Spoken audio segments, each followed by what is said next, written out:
Good Monday morning, everyone. Welcome into today's daily Bible reading for May the 20th. Today we're reading together Psalm 61. The 61st Psalm is titled by the translators of my Bible, Security in God. A short superscription, not a lot of detail specifically or especially compared with what we had in our reading on Friday, which the superscription there took up 5 lines. This one's very short. It just tells us that it is for the choir director on stringed instruments and that it is of David. This psalm, if I'm going to put it in a category, would not be able to probably fit into a couple different categories. There is an element of request here within the psalm, and there's also strong elements of thanksgiving. So you have these two things really balancing one another out well, request and thanksgiving. So let's see what Psalm 61 has to tell us about whenever it comes to finding security in God.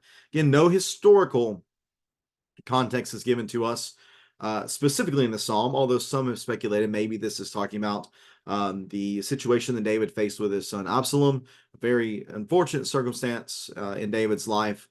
But again, nothing specific, so we won't get too specific in our consideration of this particular psalm. Psalm 61, beginning in verse number 1. God, hear my cry. Pay attention to my prayer. I call to you from the ends of the earth when my heart is without strength. Lead me to a rock that is high above me, or as some of the traditional translations, to a rock that is higher than I. For you have been a refuge for me, a strong tower in the face of the enemy. I will dwell in your tent forever and take refuge under the shelter of your wings. Selah. God, you have heard my vows. You have given a heritage to those who fear your name. Add days to the king's life. May his years span many generations. May he sit enthroned before God forever. Appoint faithful love and truth to guard him. Then I will continually sing of your name, fulfilling my vows day by day. Psalm number 61. This psalm is one that, again, is not specific in nature. It could apply to many different circumstances, which is probably why this psalm would also be applicable for all people, and is probably also why it was used in public worship. Many people believe the general nature or the generic nature of the psalm would allow it to be, again, applied and sung or prayed by anyone, but also in the public setting of worship. The psalm begins with two sets of two, and then has a larger set of two sets of five. To begin with, we see David making a request of God, and then there is hear and pay attention to my cry and my prayer. So hear and pay attention to my cry and my prayer. I call, so we would connect that with the cry and the prayer. I call to you from the ends of the earth when my heart is without strength. When I am in a time of distress, when I am in a place of trouble. Again, whenever it talks about I call to you from the ends of the earth, this is where some people think that David is in exile, connecting that with the issue with Absalom. But regardless of if there even is a historical context to this, no matter where David is, and especially in times of trouble, especially in times of distress, he is going to call to God. And what is the essence of the cry, the prayer, and the call? It is the request that God lead him to a rock that is high above me, or a rock that is higher. Now we sing that song. There's a song that uses those lyrics. Also talks about how he has been a refuge for David, a strong tower, a tent, and the shelter, and there is shelter in his wings. So there's the first set of five here. A rock that is high above me, a refuge, a strong tower. Talks about being in your tent, and then in the shelter of Yahweh's wings. You might note the change in tense that takes place in these verses. Verses 2 or in verse number 2, lead me to a rock that is high above me. And everything in verses 1 and 2 is something that is being made as a request in present time. Like, this is what I would like for you to do. But then we see in verse number 3, it's looking to the past. You have been a refuge. What this tells us then is that these past blessings that David has experienced with Yahweh allow him then to have this very present confidence. So, what has happened in the past, where God has been a refuge for him, where he has been a strong tower for him, allows him to then make this request that he be that rock that is in a secure place, and that he might dwell in his tent and take refuge in the shelter of his wings. That's some imagery that we've seen already. The idea of a mama hen and her chicks from Psalm 36, verse 7, and also Psalm 57, verse 1. And I think we'll see it one more time moving forward within the Psalter as well. But here within this section, verses 1 through 4, we see the first of the 5 timestamps. So we have 5 metaphors for safety. Then we have 5 timestamps. One of them being here in verse number 4, I will dwell in your tent forever. The second line of verse number 6 talks about many generations. Second line of verse number 7 talks about forever.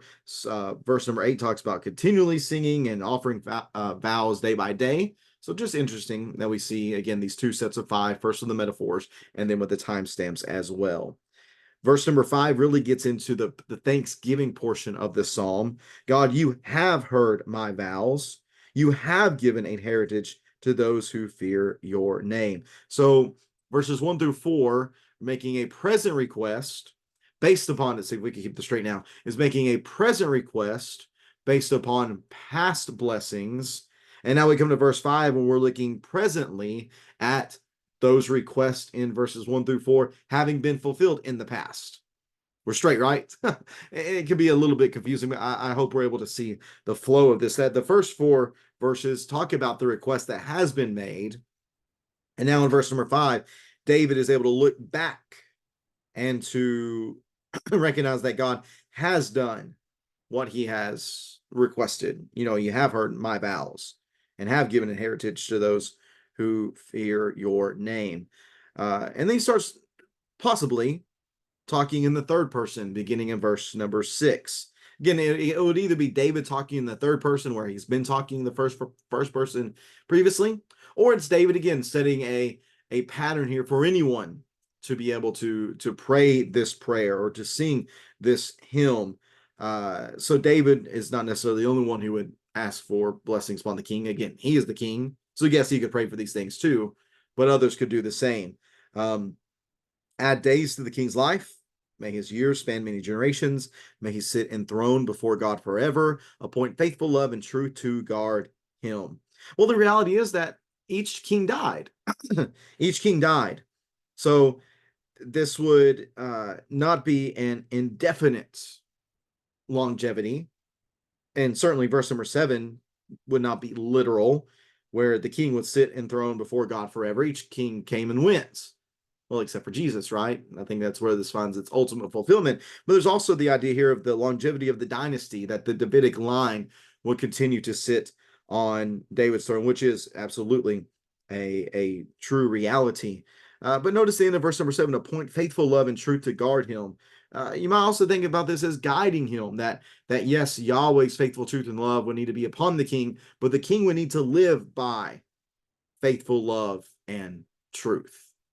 These blessings that God would give him to guide him needed to be what he acted upon as well. And then verse number 8, then I will continually sing of your name, fulfilling my vows day by day. This is the proper response of the worshiper here, that for God to bless the worshiper with the things that have been requested, the proper response, the only appropriate response, is to then offer to God worship and praise, fulfilling his vows or her vows day by day.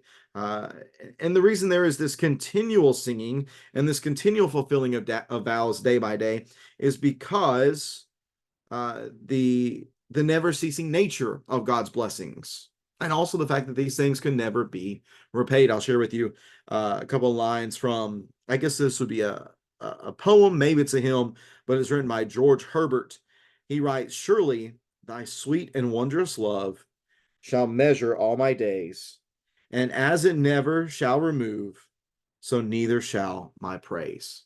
Just as God's blessings are never ending, so should our praise for him be never ending as well. The psalm began with requests for blessing from God, to be put in a secure place, to be able to find refuge in God, to be in the strong tower, to be in the tent, to be in the shelter of your wings. And you can also see the evolving nature of the intimacy there, starting with just being on top of a rock and ending up under the shadow of Yahweh's wing.